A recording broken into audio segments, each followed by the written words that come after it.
다음은 경과보고를 짧게 올리겠습니다. 경과보고 관련해서는 이미 시장님께서 인사 말씀에 모두 다 포함을 하여서 별로 더 드릴 얘기가 없는 것 같아요. 여러분께서 방금 들으셨던 바와 같이 우리는 2007년도에 추진위원회가 승인이 있었죠. 근데 원칙은 정비구역, 다시 말해서 제가 사용하고 있는 이 보면대가 일단은 아파트 단지를 구성하고자 한다라는 계획서가 먼저 와야 되는 거죠. 그러고 나면 여기에 사시는 분들이 추진위원회를 구성하는 겁니다. 그런데 여기는 먼저 추진위원회를 구성을 해주면 정비구역을 빨리 만들겠습니다. 그래서 조건부로 추진위 승인을 해줬죠. 굉장한 혜택을 누렸습니다. 그런데 2007년 이 추진위원회가 승인이 되고 난 다음에 바로 해야 될 일은 지금 여러분들에게 설명드리고자 하는 정비계획 입안 제안서를 제출을 했어야 되는 거예요. 그런데 20년 동안 아무 일도 없었습니다. 그래서 결국은 추진위원회가 무효가 됐어요. 그러고 나서 이렇게 무효가 되고 나니 이에 대한 또 책임론이 문제가 됐겠죠. 그래서 다시 한번 입안 신청서를 정용기 토지동 소유자 쪽에서 제출을 했는데 좀 전에 시장님께서 말씀드린 것처럼 이 들어와야 할 서류가 도시위주환경정비법에는 절차적으로 이것 다음에 이것, 그것 다음에 이거 이렇게 정해져 있죠. 일종의 유치원 다니고 나면 초등학교 입학하고 초등학교 졸업하면 중학교 가고 중학교 다음에 고등학교 가는 거예요. 그런데 초등학교 과정을 빼버리고 중학교 입학하려고 하니 이건 안 되는 겁니다. 이렇게 된 거예요, 지금. 그 결과에 한마디로 얘기하면 이 사업에 관련된 절차의 A, B, C도 모르고 이 사업을 진행했던 것이죠. 안타까운 일입니다. 우리 지금 단지에서도 이렇게 추진위원회를 구성을 한 후에 정상적인 사업을 진행을 했다면 여러분들 입주하셨어요? 자, 지금 이 말씀을 드리는 것은 지금 죽은 자식 불알 만지자고 이야기하는 건 아니에요. 지금 우리가 다소 늦었지만 지금 신속하게 다시 힘주어서 출발을 해보자는 의미로 오늘 설명회가 준비가 됐습니다. 지금 현재 당 구역에서는 세 군데에서 추진위원회, 준비위원회가 구성이 되고 정비구역 지정 동의서를 지금 진구를 하고 있죠. 근데 이 동의서는 어느 부분한테 돼도 상관없어요. 또 바꾸어서 얘기하면 이 동의서를 합하면 우리 정비구역 위반할 수 있어요. 근데 지금 미리 받아놓았던 사람들이 이게 내 것이라고 생각해요. 이 정비사업은 특정인, 특정 기업, 특정 업체를 위해서 이 사업 진행하는 거 아니에요. 이 사업은 여러분들을 위해서 하는 사업입니다. 그러면 오늘이 설명회를 마치고 나면 미리 출발하여서 동의서 가지고 있는 사람들 다 내놓으세요. 그래야 우리 단지 아파트 시작하지 않겠습니까? 또 여기 오신 분들 중에서 지금 안종락 군이나 정용기 분에게 정비구역 동의서를 내주신 분들 계실 줄로 압니다. 근데 이것도 다른 쪽에 내주면 큰 배신하는 것으로 생각해요. 아니에요. 우리는 첫 단추를 만들기 위해서, 첫 단추를 띄우기 위해서 이 정비구역 위반이라는 행위를 하고자 합니다. 누구를 뽑는 것이 아니에요. 우리 동네 아파트 단지로 만들고자 하는데 여러분 도와주세요. 그 내용이에요. 근데 이것을 편가르게 하면 안 됩니다. 오늘의 설명에 관련해서도 무슨 분담금 폭탄이 나온다느니 그런 터무니없는 얘기를 해요. 이 사업에 대한 A, B, C를 모르고 하는 얘기입니다.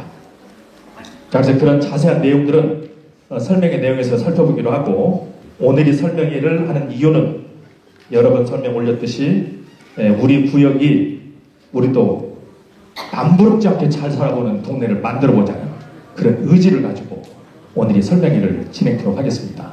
오늘의 설명회는 여러분께 설명드렸듯이 우리가 현재 추진준비위원회가 세 군데나 준비가 되어 있는데 고응범 추진준비위원회에서 지금 오늘 이 설명회는 준비하고 있죠. 근데 지금 많은 분들에게 향후 사업 진행에 관련해서 협조해 주실 분들 좀 많이 좀 와주십사 이렇게 이제 부탁을 많이 드리고 있는 중입니다. 근데 그것은 정비구역이 결정이 되고 나면 추진위원회를 구성을 해야 되고 다음에는 조합을 만들어야 돼요. 그러면 이때 많이 도와달라는 뜻입니다. 지금은 여러분이 잘 아시다시피 장삼전 우리 총무님하고 지금 함께 고생을 하고 계시죠. 자, 앞자리겠습니다. 잠깐 일어나실까요? 네. 다시 한번 인사드리시고 나는 협조를 좀 부탁을 드리겠습니다. 여러분이 다 알고 계시는데 한 번 더 인사를 드리게 됐네요. 자, 오늘 설명회는 이와 같은 순서로 진행하도록 하겠습니다. 이 아파트를 만드는데 첫 단추를 어떻게 끼워야 되는지, 그리고 여러분도 궁금하죠? 지금 현재 우리 동네는 큰 집, 작은 집, 높은 집, 낮은 집, 또 골목길도 여러 가지 형태로 되어 있고 높고 낮고 볼만하죠? 근데 우리 단지가 어떻게 변화가 될지 하는 설계 내용에 대한 설명을 드릴게요. 그리고 뭐니 해도 뭐니입니다. 이 사업을 하고 나면 어느 지역에서는 크게 재산 증식이 되었다는데 어떻게 해서 이루어지는지를 보고, 성공적인 사업을 진행을 할 때는 또 어떻게 해야 이 사업을 성공적으로 진행할지 한번 살펴본 다음에 요즘 아파트가 어떻게 고급화되는지도 한번 구경 한번 해보시죠. 그러고 나면 여러분들은 충분한 의견을 듣는 질의응답 시간도 함께 가져보도록 하겠습니다. 먼저 아파트 단지 만들기의 첫 단추입니다. 그리고 이건 이 아파트 단지를 만드는 것이 이 부동산에 관련된 일이다 보니 지금도 대한민국은 왕토 사상이에요. 이 땅은 국가 거예요. 그래서 이 부동산에 관련된 것은 국가에서 엄격하게 관리를 하고 있습니다. 그래서 이 사업을 진행을 할 때는 그냥 아무나 하는 것이 아니고 도시위주환경정비법이라는 법에 따라서 사업을 진행을 해야 된다는 얘기죠. 그러면 이제 정비사업이라는 게 뭔지 볼까요? 정비사업이란 정비기반시설이 열악하고 노후불량주택이 있는 곳. 다시 말하면 이 정비기반시설이라는 게 뭐죠? 여러분 다 아시다시피 도로, 공원, 주차장 뭐 이런 것들을 주로 얘기를 합니다.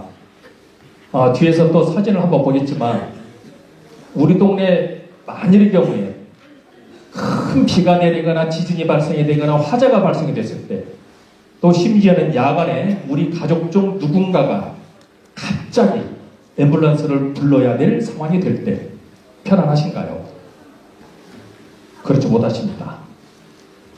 자, 이런 것들을 정비 기반 시설이 열악한 지역이다 하고 표현을 하죠. 그리고 노후불량 주택입니다. 우리 지역에 있는 물론 신축집도 있지만 지금 현재 거의 모든 주택들이 지어진 지가 오래돼서 아주 생활하시기에 많이 불편하죠. 이런 지역에 도시위주환경정비법에 따른 정비계획이라는 것을 수립을 해서 정비 기반 시설을 확충함으로써 생활의 편리를 도모하게 되고 노후불량 주택을 개선을 해서 여러분들이 살기 편한 집을 지어드리고 또 반사적 효과로는 여러분들이 재산지기식이 될 수 있도록 이 사업을 진행하는 것이죠. 이것이 정비사업이에요. 그럼 이 정비사업에도 목적이 있습니다. 근데 이 목적이 틀어지면 아무것도 안 되죠. 목적이 분명해야 됩니다. 국가적으로는 정비 기반 시설을 확충하는 것, 이게 국가 목적이에요. 그러면 우리 동네에 도로나 공원이 너무나 부족해서 지금 살고 있는 분들이 너무 불편해요. 큰 유난이 발생이 됐을 때 더 곤란하죠. 우리가 내일 모레가 이태원 참사 또 몇 주년이, 2주년이 됐어요. 자, 이런 일이 발생되면 안 되지 않겠어요? 그래서 정비 기반 시설을 확충한다는 의미. 그러면 사회적으로는 도시 기능을 활성화시킴으로써 노후 지역을 없애는 거죠. 자, 여러분들 대림동 놀러 갔다 오신 분들 계시죠? 대림동 가보세요. 개발은 되지 않고 있는 따닥따닥 붙어있는 곳에 가보면 점점점 슬럼화되어 가서 여기가 중국인지 한국인지 구별이 안 돼요. 이런 거 보시지 않나요? 이렇게 도시가 황폐화되면 점점 어려워져요. 여러분들 생활이 불편해지는 겁니다. 그래서 사회적으로도 도시 기능이 활성화될 수 있도록 하는 것, 그리고 여러분 개인적으로는 주거 환경이 개선이 되고 재산 증식이 되도록 하는 이런 국가적, 사회적, 개인적 목표가 있고 목적이 일치하여서 지금 현재 대한민국에서는 도시미주환경정비법에 따라 아파트 단지를 구성하고 있습니다.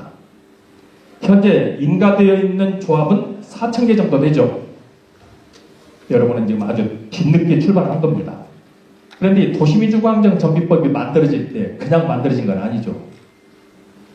먼저 법을 통합을 시켰습니다. 옛날에는 이런 아파트 단지를 만들게 되면 주택촉진특별법, 도시개발법, 영세인들을 위한 주거환경 개선법, 동지법 이런 여러 가지 법들이 있었고 그 법에 의해서 아파트 단지를 만들다 보면 어쩔 때는 이런 법이 적용이 되고 저럴 때는 저런 법이 적용이 돼서 이 법 때문에 사업이 안 되는 거예요. 그래서 이제는 2003년 7월 1일 도시미주환경정비법을 만듦으로써 원칙적으로 대한민국에서 아파트 건립을 할 때는 도시미주환경정비법에 따라서 진행을 하기로 하자 이렇게 법을 통합을 했어요. 그래서 원칙적으로 도시미주환경정비법에 따라서 사업을 진행하는 것을 원칙으로 하고 있고 선계획 후개발입니다. 이게 무슨 얘기냐면 옛날에 이런 아파트 건설을 하는 행위를 봤더니 주로 건설을 좀 해보았다는 분들이 어느 동네에 갑자기 나타나요. 그래서 선을 그어서 이만큼 아파트를 지읍시다. 이렇게 해서 아파트 건립을 했죠. 나홀로 아파트들이 이래서 생긴 거예요. 근데 이 사람들은 집만 지었지 도로, 공원, 공공시설 이런 것들에 대해서는 관심이 없었어요. 그래서 오히려 도시가 황폐화됐죠. 이렇게 돼서는 도시생활이 불가합니다.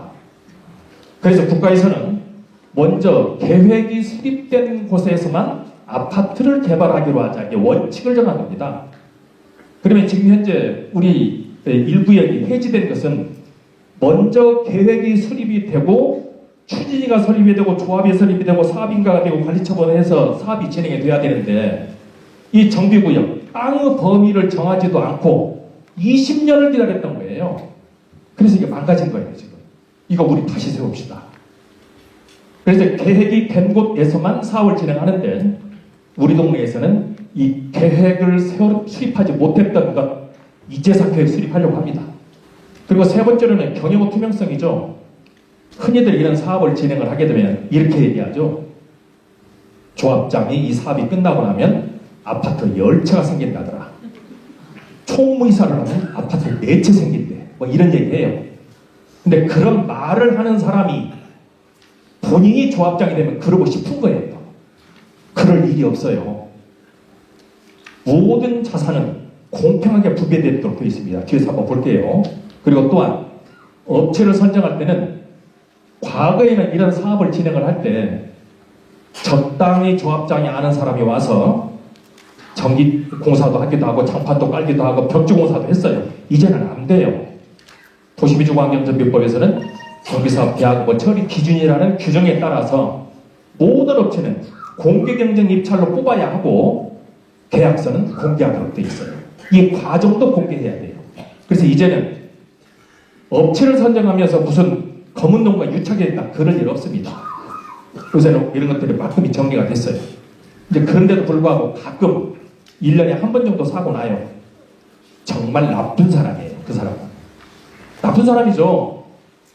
그런데 전체 대한민국 조합 4,000개가 그렇다고 폄하를 하는 것은 그것도 옳은 표현은 아니에요. 근데 우리 조합도 향후의 조합이 구성이 되면 투명한 방법으로 사업을 진행하게 될 겁니다. 다음에 민주적 정당성이죠. 이제 민주적 정당성이란 여러분들의 의견을 받아들여서 사업 진행하나요? 누구 마음대로 하는 게 아니고 오늘과 같은 설명회를 통해서 여러분에게 충분히 이것이 어떻게 진행될 것인지를 알려드리고 또 뒤에 설계 부분에서 설명을 드리겠지만 우리 동네에서는 몇 평형대 아파트를 어떻게 짓고자 하는 것도 여러분에게 설문지 돌려서 다 수렴한 다음에 그 평형대 결정할 거예요. 그래서 여러분 의견을 받아서 이 사업 진행한다는 뜻이에요. 또 사업을 진행할 때는 반드시 총회라는 절차를 경유해서 여러분들이 결의한 내용대로만 사업 진행합니다. 법이 그렇게 하고 있고 우리도 그렇게 진행할 겁니다. 또 입주되었던 모든 조합들은 이와 같은 방법으로 민주적 정당성을 지켜가면서 사업 진행했죠. 마지막으로 분배의 적정성입니다. 저는 도시미주환경정비법에서 가장 잘 정리된 부분이 분배의 적정성이라고 생각합니다. 우리가 2007년도에 추진위원회 구성을 할 당시에 이런 얘기 여러분들 하셨을 거예요. 부도 나면 누가 책임져? 이거 사업 끝나고 나면 시공사가 이득 다 가져가는 거잖아. 주민들 20, 30%밖에 안 남고 다 쫓겨나잖아. 이런 얘기들 많이 하시면서 혼란 겪으셨을 겁니다. 근데 실질적으로 지금 재개발 사업 진행했던 곳에서 주민들이 쫓겨나신 거 보셨나요? 요즘 조합원 분양 신청을 해보면 재건축의 경우는 100% 분양 신청합니다. 그리고 재개발 지역에서도 보통 92% 분양 신청해요. 분양 신청을 하지 못할 피치 못할 사정이 있는 사람만 안 해요. 그리고 재입주는 요즘 82% 이상 다 입주해요. 요즘 상황이 바뀌었습니다. 이유, 분배의 적정성이죠. 왜 그러냐면 뒤에서도 보겠지만 여기에서 사업을 해서 발생된 모든 이득은 여러분들에게 다 돌려주도록 되어 있습니다. 그래서 엊그저께 8달 19일 같은 경우에도 조합원들이 분양을 다 받으시고 한 사람당 평균 7천만 원 배당을 받아보셨어요. 놀라운 일이죠. 근데 이게 법이 정해져서 이렇게 하는 거예요. 그래서 요즘은 재개발 현장에서도 조합원들 거의 100% 육박하는 분양 신청을 하시고 재입주하세요. 저는 도시미주환경정비법에서 가장 잘 된 부분이 관리처분 방식으로서 분배의 적정성이라고 생각합니다. 그러면 이제 정비 계획에 대해서 우리는 오늘 정비 계획 입안을 하기 위해서 여러분들에게 설명드리는 자리인데, 이 정비 계획이란 한마디로 말해서 행정 계획이에요. 근데 이 행정 계획을 누가 수립하느냐? 뒤에서 보겠지만 여러분들이 제안을 해줘야 여러분들이 우리 동네 아파트 단지를 만들려고 합니다 라는 것을 시에 제출을 해야 시에서 이것을 들여다보고 이 동네가 아파트 단지로 하는 것이 좋겠네. 그럼 이거 도청에 올리는 거예요. 이 절차를 이행을 해야 되는 거예요. 근데 지금 이 정비계획 위반 동의서를 내는데 판단력이 하고 있어요.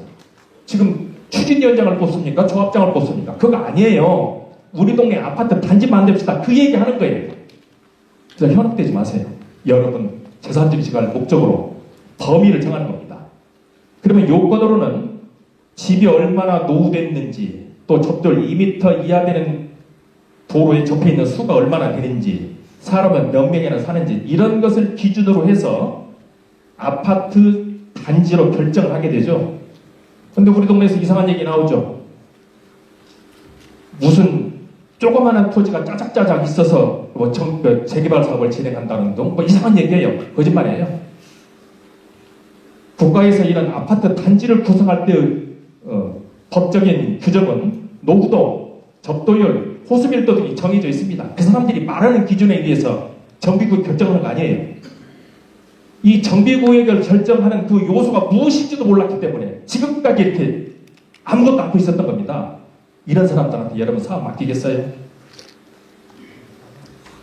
또 이런 접도율, 이런 요건과 더불어서 기본계획에 합당을 해야 되고 여러분들이 제안을 해 주어야 시작이 됩니다. 이렇게 되면 우리 동네 아파트 단지를 지키로 한 것으로 결정이 되고, 이게 아주 중요하죠. 수분양 자격이 확정이 됩니다. 무슨 얘기냐면, 우리 동네가 땅의 범위를 딱 정했어요. 그러면 우리 동네 사람들에게만 조합원 분양권을 드리는 것이지 우리 동네 길 밖에 있는 사람은 해당 사항 없어요. 그리고 여러분들은 지금은 토지등 소유자이지만 조합이 설립되면 당연히 여러분은 조합원이 되는 것이고 여러분들에게 분양권을 드리는 거예요. 그러면 경계 밖에 있는 사람들, 그 사람들은 일반 분양 신청해야 돼요. 그러나 여러분들은 조합원 분양 대상자가 되는 거예요. 그래서 이 아파트 범위를 정한다는 것, 이것은 사후 첫 단추입니다. 그것을 오늘 여러분께 알려드리는 겁니다.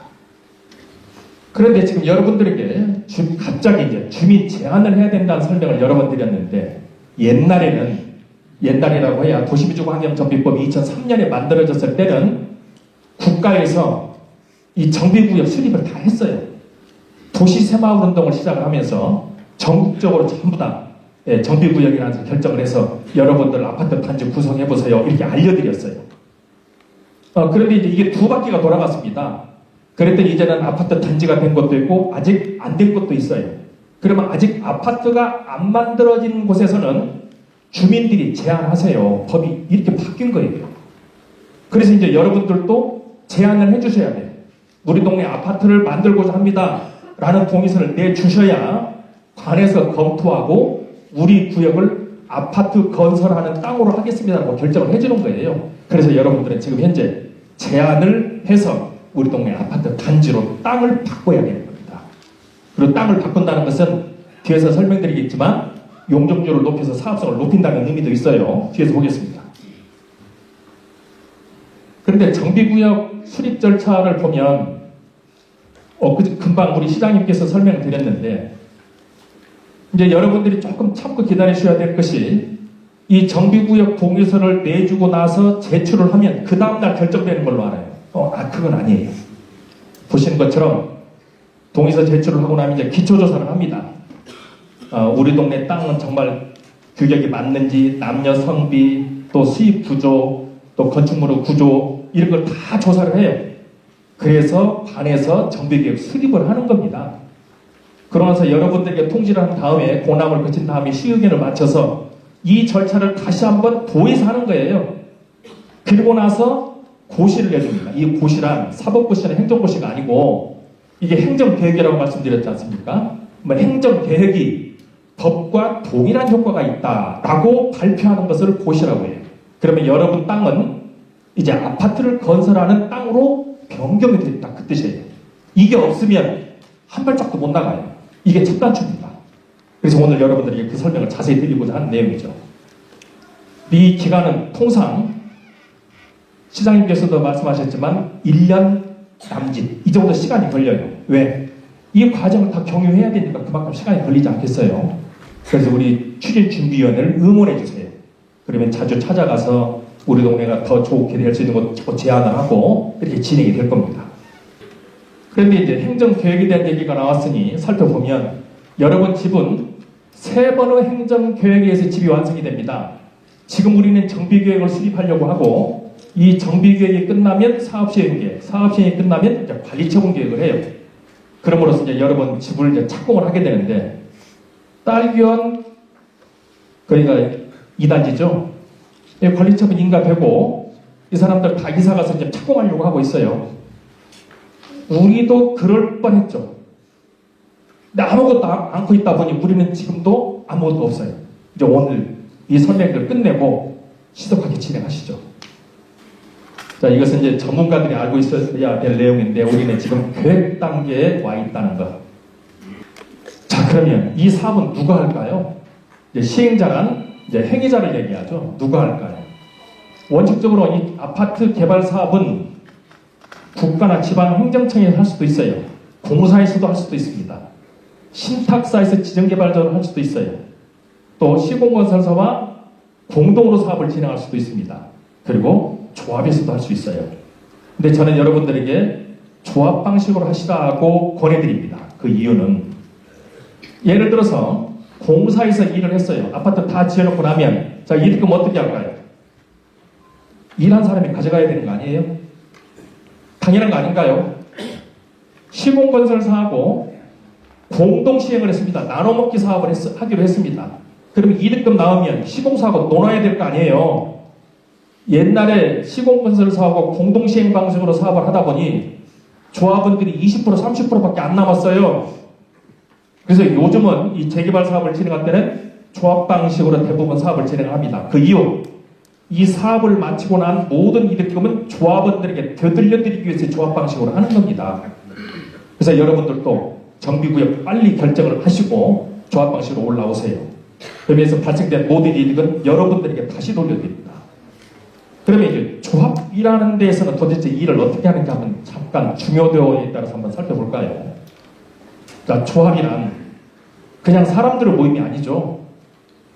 민법의 규정에 따라서는 여러분들은 법인이 됩니다. 그리고 조합이 설립되는 것은 특허로서 우리 조합에는 사반자료도 없지만 건설사업자로 의제 등록을 하게 되어 있어요. 지금 여러분들 들어오실 때 건설사업자 바깥에서 많이 대기하고 있어요. 그런데 이 사업의 주체는 여러분들이고 여러분들이 건설사예요. 그러면 밖에 있는 시공사들은 어떤 사람이냐? 여러분들이 이 사업을 진행하는 주체이고 여러분들이 지어야 될 집을 시공사들을 여러분들이 총회를 통해서 선정을 하면 하청받아가는 거예요. 목수예요. 이 사업은 여러분이 하는 겁니다. 그래서 여러분이 주인의식을 꼭 좀 가지세요. 그리고 또 하나 중요한 것은 도시미주환경정비법에 따라서 행정 계획을 수립하고 결정하는 권한을 50%를 조합에 주고 있어요. 그래서 조합은 행정청으로서 역할을 수행합니다. 이게 조합이에요. 조합 빨리 수립을 해서 사업 따로 잡아야 되지 않겠습니까? 그러면 이제 조합은 어떻게 운영되는지 보죠. 법적으로는 도시민주환경정비법 등이 있고, 그 아래쪽으로는 여러분들의 약속인 정관이 있고, 하부적으로는 행정업무 규정, 예산행정 규정, 선거관리 규정에 따라서 모든 것은 법에 따라서 조합을 운영을 하고, 모든 자료는 공개하고 공유하면서 여러분들과 사업 진행해요. 그러면 향후 여러분들이 이와 같은 설명에 지속적으로 반복됩니다. 이거 진즉했어야 될 일이에요. 그래서 여러분들이 우리 동네가 이만큼 사업이 왔구나. 다음에는 이게 있다고 하니까 준비해야지. 이걸 알려드려야 되지 않겠어요? 이걸 20년간 안 한 거예요. 아무것도 하지 않은 분들 책임져야 돼요. 지금 뭘 그렇게 떳떳하다고 다시 주민들 갈라치기 하는 게 옳지 않습니다. 이사하세요, 이사분들. 그리고 이 사업은 민관 공동으로 사업을 진행하도록 되어 있습니다. 관에서는 각 인가 허가를 내주는 업무를 진행을 하게 되고, 여러분들은 동의를 해서 관에 신청을 해야 되죠. 그리고 우리는 사업을 극대화하는 것에 초점을 맞추어서 사업을 진행을 해야 됩니다. 그러면 이제 향후에 조합이 만들어지면 돈은 어떻게 쓰는지 한번 볼까요? 이 조합이 만들어지고 나면 매년도 1월 1일부터 12월 30일까지 예산 편성을 해야 됩니다. 그냥 막 못 써요. 그리고 이 조합은 건설회사라고 했죠. 기업 일반 회계 기준과 조합의 예산 회계 규정에 따라서 예산 편성합니다. 돈 쓰고 나면 영수증 전부 다 준비해야 돼요. 그러면 조합에서 회계 절차를 한번 정리하고 나면 회계사가 또 한 번 해요. 그러고 나면 주식회사 등 외부 이름 감사 이름 법률 규정에 따라서 시청에서 감사반을 내려보냅니다. 이렇게 해서 단돈 10원도 다른 곳에 쓸 수 없도록 하고 있어요. 아주 투명하게 사업 진행합니다. 도시위주환경정비법과는 잘된 체계에서 지금 사업이 진행이 되고 있죠. 종류로는 아파트를 건설하는 사업비와 조합 사무실, 건설에서 사무실이라고 볼 수 있는 운영비를 구성을 해서 매년도 이렇게 예산 수립을 해서 집행을 하면서 사업이 진행이 되죠. 자, 그러면 이제 업체 선정하는 과정을 볼까요? 좀 전에 설명드린 것처럼 정비사업 계약업무 처리 기준에 따라서 업체를 선정을 하는데 반드시 조달청과 동일한 방법으로 업체를 선정을 해야 됩니다. 그리고 선정하는 기구는 중요한 기구는 총회에서, 아주 사소한 것은 조합장이 5천만 원 이하 계약을 하고 그 외에는 대의원에서 결정을 하게 되죠. 그런데 뽑는 것도 경쟁 방식이 있는데 경기 방식이 있고 입찰 방식이 있고 적격 심사 방법이 있습니다. 이렇게 해서 공정하게 업체를 선정하도록 규정하죠. 근데 이것으로 끝나는 것은 아니에요. 모든 선정 자료를 다 공개하도록 되어 있습니다. 계약서와 일정을 절차는 다 공개해요. 그래서 법에서는 좀 투명한 사업을 준비하고 있다는 점. 우리는 또 2007년도에 이런 얘기 많이 들으셨을 거예요. 이 사업 하다가 부도 나면 누가 책임질 거야? 뭐 이런 얘기 많이 하셨죠. 근데 혹시 여러분들 도시위주환경정비법으로 사업 진행되는 조합 부도 났다는 얘기 들어보셨어요? 빌라 짓다 부도 났지, 도시위주환경정비법에 따라서 아파트 단지 구성하다 부도 난 적 없어요. 부도가 안 나는 이유는 여기 있습니다. 이 정비사업은 100년대의 국가주택사업을 공법에 의해서 여러분들이 합동으로 지금 일을 진행하고 있습니다. 그래서 착공보증과 분양보증을 설립하도록 되어 있죠. 착공보증이란 우리가 여러분들이 향후에 시공사 뽑을 거예요. 근데 이 시공사가 혹시라도 잘못되면 보증 선 곳에서 집을 끝까지 지어라요. 또 분양보증이란 이제 여러분들이 집을, 우리는 약 3,500세대를 지을 계획인데 약 1,500개 일반 분양할 거 아닙니까? 그런데 집을 짓다 멈추면 일반 분양을 하기 위해서 돈 낸 사람들은 큰일 나잖아요. 그래서 이것도 보증을 세워야 돼요. 그러면 국가 자금을 투여를 해서 이 사업을 끝까지 매듭 짓겠다는 겁니다. 그래서 착공보증과 분양보증을 양쪽 보증을 세워서 여러분 집을 지어가는 과정이에요. 그래서 대한민국에서 진행되고 있는 정비사업 부도라는 거 없어요. 근데 지금도 혹강 부도 나면 누가 책임져? 국가가 책임집니다. 그래서 이런 걱정하지 마세요. 그러면 정비사업은 별명이 하나 있습니다. 땅짓과 헤엄치기입니다. 지금까지 설명드렸듯이 아파트를 건설하는 모든 기술력은 시공사, 설계사 등 각종 전문가가 기술을 여러분들한테 제공하고, 자금은 보신 것처럼 금융사와 시공사에서 자금을 대야 하고, 경영은 조합의 집행부와 회계사, 변호사, PM사들이 여러분들의 조합 경영을 도와줘요. 그래서 이 사업이 탈 없이 진행이 되는 거예요. 이제 정비사업은 안전한 사업 구도로서 성공적인 사업이 진행이 되고 있는 중이죠.